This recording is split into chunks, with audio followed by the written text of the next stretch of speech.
सर्वे भवन्तु सुखिनः। भारतीय संविधान एवं शासन हम लोग पढ़ने वाले हैं। इसमें भारतीय संविधान की विशेषताएं और स्रोत की बात करेंगे कि भारतीय संविधान की क्या विशेषताएं हैं और इसके स्रोत क्या क्या रहे हैं। परिचय में हम लोग देख रहे हैं कि संविधान क्या है। संविधान विशिष्ट कानूनी वैधता वाला एक विधिक दस्तावेज है। तो कैसा ये दस्तावेज है? विधिक यानी जो रूल और रेगुलेशन से बंधा हुआ है। इसमें राज्य के मूलभूत संस्थानों की स्थापना का ढांचा यानी फ्रेमवर्क निहित है।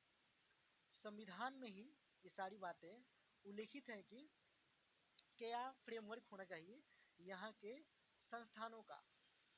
यह विभिन्न संस्थानों की कार्यप्रणाली को नियंत्रित करने वाले मूल सिद्धांतों को निर्दिष्ट करता है। इसके साथ ही यह विभिन्न संस्थानों की संरचना, संगठन, अधिकार क्षेत्र एवं उनके प्रमुख जनादेश को भी निर्धारित करता है। वस्तुतः यह विभिन्न संस्थानों के मध्य अंतर संबंधों को परिभाषित करता है तथा जीवन के सभी क्षेत्रों में नागरिकों और राज्यों के मध्य संबंधों का संचालन करता है। संक्षेप में यह किसी राष्ट्र की नियम पुस्तिका है। तो किसी भी राष्ट्र की नियम पुस्तिका क्या है? संविधान है, जो उस समाज को और उसके कानूनों को नियंत्रित करती है। संविधान राज्य के शासकीय निकायों द्वारा अनुसरण की जाने वाली नीतियों को भी दर्शाता है। शासकीय निकाय जो होंगे वे किन नियमों का पालन करेंगे, उन नियमों को यही दर्शाता है। क्योंकि भारत एक लोकतंत्र देश है, अतः इसका संविधान नागरिकों को मूल अधिकारों की गारंटी प्रदान करता है। जो नागरिक यहाँ के हैं उनके कुछ मूल अधिकार होते हैं जो जन्म से ही प्राप्त होते हैं और बाकी कुछ संवैधानिक प्रक्रिया द्वारा भी मूल अधिकार प्राप्त होते हैं। तो उसकी गारंटी प्रदान करता है। राज्य के नीति निर्देशक सिद्धांतों के माध्यम से मूलभूत सामाजिक राजनीतिक मूल्यों को प्राप्त करने का मार्ग प्रशस्त करता है। हम लोग का मूलभूत जो सामाजिक राजनीतिक मूल्य है उसको कैसे प्राप्त किया जाए, तो वो सभी राज्य के नीति निर्देशक सिद्धांत के माध्यम से उल्लेखित किया गया है। संविधान के कार्य। संविधान जैसे बात करें तो या तो लिखित हो सकता है या अलिखित हो सकता है। लिखित की बात करें तो भारतीय संविधान, अमेरिकी संविधान लिखित है। वहीं अलिखित की बात करें तो इंग्लैंड का संविधान अलिखित है। संविधान लिखित या अलिखित की महत्वपूर्ण भूमिका जो है इसमें राजनीतिक महत्ता होती है और इसके अनेक प्रकार होते हैं, जिनमें से कुछ बातें यहाँ पे डिस्कस करते हैं हम लोग। पहला, विचारधारा की अभिव्यक्ति। यह किसी राष्ट्र राज्य के दर्शन एवं विचारधारा को दर्शाता है। संवैधानिक प्रक्रिया या संविधान में जो बातें होंगी वो वहाँ के नागरिकों की अभिव्यक्ति को दर्शाती है। मूलभूत कानून की अभिव्यक्ति। संविधान मूलभूत कानूनों को प्रदर्शित करता है। इन कानूनों को एक प्रक्रिया के माध्यम से सामान्यतया संशोधित या परिवर्तित किया जा सकता है, जिसे संविधान संशोधन कहा जाता है। जैसे हम लोग देखे हैं हाल फिलहाल में कि 370 जो जम्मू कश्मीर में था उसको हटा करके ये संवैधानिक प्रक्रिया का ही एक प्रक्रम था। वैसे ही 3 तलाक संवैधानिक प्रक्रिया अभी मुद्दा में चल रहा है। क्या मुद्दा में चल रहा है? समान नागरिक संहिता। तो सबसे पहले ये गोवा में लागू हुआ था समान नागरिक संहिता, और अभी लागू होने वाला एक राज्य हो सकता है वो आप मुझे कमेंट करके बताएंगे कि कहाँ के संसद में ऐसा एक बिल पास होने वाला है। तो इसे संशोधन कहा जाता है। कुछ विशेष कानून भी होते हैं जो नागरिकों के अधिकारों पर केंद्रित होते हैं। उदाहरण के स्वरूप में अभिव्यक्ति, धर्म, सम्मेलन, प्रेस आदि की स्वतंत्रता से संबंधित अधिकार। इसके बाद देख रहे हैं हम लोग संगठनात्मक ढांचा। यह सरकार के लिए एक संगठनात्मक ढांचा प्रदान करता है। यह विधायिका, कार्यपालिका, न्यायपालिका के कार्यों, उनके अंतर संबंधों, उनके अधिकारों पर प्रतिबंधों आदि को परिभाषित करता है। तो संविधान की इतनी महत्ता है। सरकार के स्तर। संविधान सामान्यतः सरकार के विभिन्न घटकों के स्तरों को प्रदर्शित करता है। आमतौर पर यह संविधान द्वारा निरूपित किया जाता है कि वह संघीय है, परिसंघीय है या एकात्मक है। तो संविधान ही ये तय करता है कि वहाँ किस प्रकार के शासन सरकार रहेगी। या तो वो संघीय हो सकती है, परिसंघीय हो सकती है या एकात्मक हो सकती है। यह राष्ट्रीय और प्रांतीय सरकारों की शक्तियों को भी निरूपित करता है। भारत में तो यह स्थानीय सरकार की शक्तियों को भी निरूपित करता है। उदाहरण के तौर पे हम लोग देखें सोवियत संविधान, सोवियत संघ जो आज रसिया के नाम से जाना जाता है, में मुख्यतः विचारधारा की अभिव्यक्ति थी। वहाँ सिर्फ वैचारिक अभिव्यक्ति ही प्रदान थी। उसमें संगठनात्मक ढांचे की अभिव्यक्ति बहुत कम थी। इसके विपरीत अमेरिकी संविधान तत्कालीन सरकार के दर्शन की अभिव्यक्ति की तुलना में सरकारी संगठन एवं शासन पद्धति अभिव्यक्ति अधिक थी इसमें। तो ये अमेरिकी संविधान की विशेषता है। हम देखेंगे संविधानवाद क्या है, कॉन्स्टिट्यूशनलिज्म क्या है आखिर। तो सर्वप्रथम हमें संविधानवाद और संविधान के मध्य अंतर समझने की आवश्यकता है। राज्य सत्ता में निहित बाध्यकारी शक्ति। बाध्यकारी शक्ति वो होती हैं जिनको हर हाल में मानना ही है। तो बाध्यकारी शक्तियों का शासकों द्वारा मनमाने ढंग से प्रयोग किया जा सकता है राज्य सत्ता में। जैसे हाल फिलहाल में ऐसे कुछ मुद्दे देखे जा सकते हैं जहाँ पे सरकार चलाने वाले अपने मनमाने ढंग से जनता को अपने अकॉर्डिंग चलाने लगते हैं। तो ये बहुत अच्छी बात नहीं है लोकतंत्र में खासकर। तो ये मनमाने ढंग से चलाए जा सकते हैं। इसी बात को रोकने के लिए क्या है, संविधान है। तो संविधान का निर्माण राज्य सत्ता के विरुद्ध एक सुरक्षा तंत्र के रूप में किया जाता है। अगर संविधान नहीं हो तो ये लोग मनमाने ढंग से हिटलर बन बैठेंगे, किसी भी कंट्री के हिटलर बन बैठेंगे, जो बहुत गंदी बात है। हिटलर के बारे में आप सभी को पता है तानाशाह। इस व्यवस्था को जो लिखित यानी सामान्यतः या अलिखित संविधान के माध्यम से सरकारों या शासकों को क्षेत्राधिकार के भीतर रहने के लिए बाध्य करती है और उसे ही संविधानवाद कहते हैं। तो जो बाध्यकारी नीतियाँ होती हैं जिसके अकॉर्डिंग कोई शासन पक्ष जो है अपने दायित्वों को निर्वाह करता है, यही संविधानवाद है। जिसके दायरे में रहकर वो अपने कामों को अंजाम देता है, वही संविधानवाद है। संविधानवाद का तात्पर्य है राजनीतिक शक्ति का प्रयोग सीमाओं, निर्बंधों, नियंत्रण और नियमों के अंतर्गत किया जाएगा। तो जो भी बातें हैं वो किसके अंदर रहेगी, एक नियम के अंतर्गत की जाएगी। संविधानवाद की अवधारणा में शक्ति के निरंकुश एवं अधिनायकवादी प्रयोग के विरुद्ध सीमित सरकार और विधि के शासन के सिद्धांतों को सम्मिलित किया गया है। यहाँ बहुत इम्पोर्टेंट बात हो जाती है, सीमित सरकार और विधि के शासन। यानी जो भी शासन होगा वो विधि के अकॉर्डिंग शासन होगा।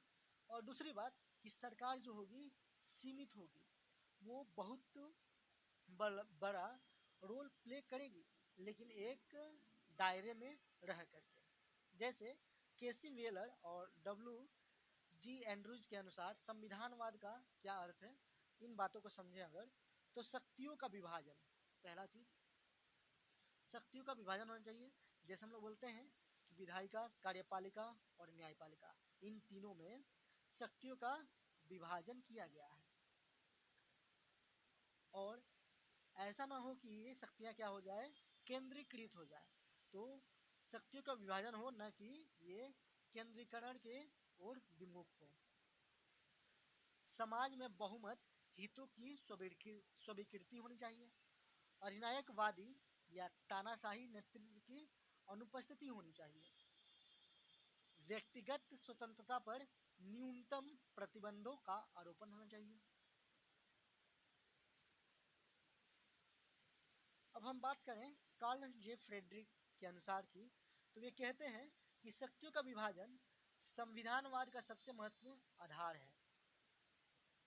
तो संविधानवाद में सबसे पहला क्या होता है, शक्तियों का विभाजन होता है। संविधानवाद राजशाही या गणराज्य, अभिजात्य वर्गीय राज्य या लोकतंत्र में विद्यमान हो सकता है यदि वहाँ शक्तियों का विभाजन व्याप्त है। तो शक्तियों का विभाजन बहुत ही जरूरी हो जाता है कहाँ, संविधानवाद में। अब भारत में संविधानवाद की बात करें अगर, तो संविधानवाद भारतीय संविधान में भी विद्यमान है और इसकी निम्नलिखित विशेषताएं हैं और इसके साक्ष्य किन बातों से मिलते हैं। उन बातों में सबसे पहला कि भारत का संविधान लिखित है और यहाँ संसदीय लोकतंत्र की व्यवस्था है, विधि का शासन उपलब्ध है, मूल अधिकार प्राप्त हैं यहाँ के नागरिकों को, शक्तियों का पृथक्करण और नियंत्रण एवं संतुलन की बात की जाती है, लचीला संविधान तथा अपरिवर्तनीय आधारभूत ढांचा है यहाँ का संविधान का, सरकार का संघीय स्वरूप है, स्वतंत्र न्यायपालिका और न्यायिक समीक्षा है। न्यायिक समीक्षा के अंतर्गत हम लोग पे अगर कोई जुल्म हुआ है तो हम लोग उसकी न्यायिक समीक्षा करवा सकते हैं। भारतीय संविधान की प्रमुख विशेषताओं की बात करें तो संविधान की प्रमुख विशेषताएं स्पष्ट रूप से दृष्टिगोचर होने वाले लक्षण या विशेष बातें होती हैं। भारतीय संविधान इन्हीं विशिष्ट लक्षणों के माध्यम से विभिन्न वैचारिक नियम और मूल्यों के मध्य समन्वय स्थापित करता है। ये सब विशिष्ट लक्षण भारतीय स्वतंत्रता संग्राम के ऐतिहासिक मूल्यों से प्रेरित हो रहे हैं जो भारतीय संविधान की सफलता को आगे बढ़ाने में महत्वपूर्ण भूमिका निभाते रहे हैं। लिखित एवं सबसे विस्तृत संविधान, तो भारतीय संविधान एक लिखित संविधान है। इसके साथ ही यह विश्व में सभी देशों के संविधान की तुलना में सबसे अधिक विस्तृत है। विस्तृत कहने का मतलब यहाँ हर एक बात का निदान लिखा है हमारे संविधान में। मूल संविधान में जहाँ 395 अनुच्छेद और 8 अनुसूचियाँ सम्मिलित थी, जिनमें संवैधानिक संशोधनों के माध्यम से की गई परिवर्तन के बाद अप्रैल 2017 तक इसमें 25 भाग, 12 अनुसूचियाँ और 5 परिशिष्टों सहित 448 अनुच्छेद हैं। 1950 में अधिनियमित होने के पश्चात संविधान संशोधन हेतु 123 संविधान संशोधन प्रस्तुत किए गए हैं तथा 101 संविधान संशोधन कानून पारित किए गए हैं। तो इतने सारे संशोधन हमारे संविधान में हुए हैं। हालांकि अनुच्छेद 395 संविधान का अंतिम अनुच्छेद है, परंतु अप्रैल 2017 तक अनुच्छेदों की कुल संख्या 448 है। संशोधनों के माध्यम से जोड़े गए नए अनुच्छेद मूल संविधान में संबंधित भाग में सम्मिलित कर दिए गए हैं। तो जो भी नए संशोधन हुए हैं उनको उन्हीं पार्ट्स में ऐड कर दिया गया है। जैसे हम लोग कभी नोट्स बनाते हैं और नोट्स में कुछ नया चीज़ ऐड करना होता है तो उसको अलग से पेज पे लिख करके वहीं कहीं पिंच कर देते हैं या चिपका देते हैं। उसी तरह हमारे संविधान में कार्य किया गया है। अनुच्छेदों के मूल क्रम को उलट पुलट नहीं करने के उद्देश्य से नए अनुच्छेद अल्फा न्यूमेरिक सूची के अनुसार सम्मिलित किए गए हैं। उदाहरण के लिए शिक्षा के अधिकार से संबंधित अनुच्छेद 21A संविधान के 86वें संविधान संशोधन अधिनियम द्वारा संविधान में संशोधित या सम्मिलित किया गया था। तो 21 जो आर्टिकल है, आर्टिकल नंबर 21 पहले से मौजूद था, उसमें संविधान संशोधन हुआ तो 21A कर दिया गया ऐड, जिसको बोलते हैं हम लोग पिंचअप होना। संविधान के विस्तृत होने के पीछे जो विभिन्न कारक रहे हैं, उन कारकों में सबसे पहले हम लोग देखते हैं कि सबसे प्रमुख कारकों में से यह है कि संविधान निर्माताओं ने विभिन्न स्रोतों और विश्व के बहुत से अन्य संविधानों से कई उपबंध ग्रहण किए थे। जैसे संविधान निर्माताओं ने प्रशासनिक विवरण से संबंधित विषयों पर प्रावधान निर्माण हेतु भारत सरकार अधिनियम 1935 का अनुसरण किया तथा उसकी कई विशेषताएं को बनाए रखा। दूसरा, भारत से संबंधित विशिष्ट मुद्दों के लिए प्रावधान निर्मित करना आवश्यक था, जैसे अनुसूचित जाति, अनुसूचित जनजाति और पिछड़े क्षेत्रों हेतु विभिन्न प्रावधानों का होना। तीसरा, केंद्र राज्य संबंधों में उनके प्रशासनिक, विधायी एवं वित्तीय शक्तियों, संबंधों तथा अन्य गतिविधियों के सभी महत्वपूर्ण पहलुओं के लिए विस्तृत प्रावधान किए गए हैं। चौथा, चूंकि भारतीय संविधान में भारतीय राज्यों के लिए पृथक संविधान नहीं है, अतः राज्य प्रशासन से संबंधित प्रावधान भी भारतीय संविधान में सम्मिलित किए गए हैं। कोई भी राज्य अपना अलग संविधान नहीं रखा है, वो केंद्र के संविधान के अकॉर्डिंग ही चलाया जाता है।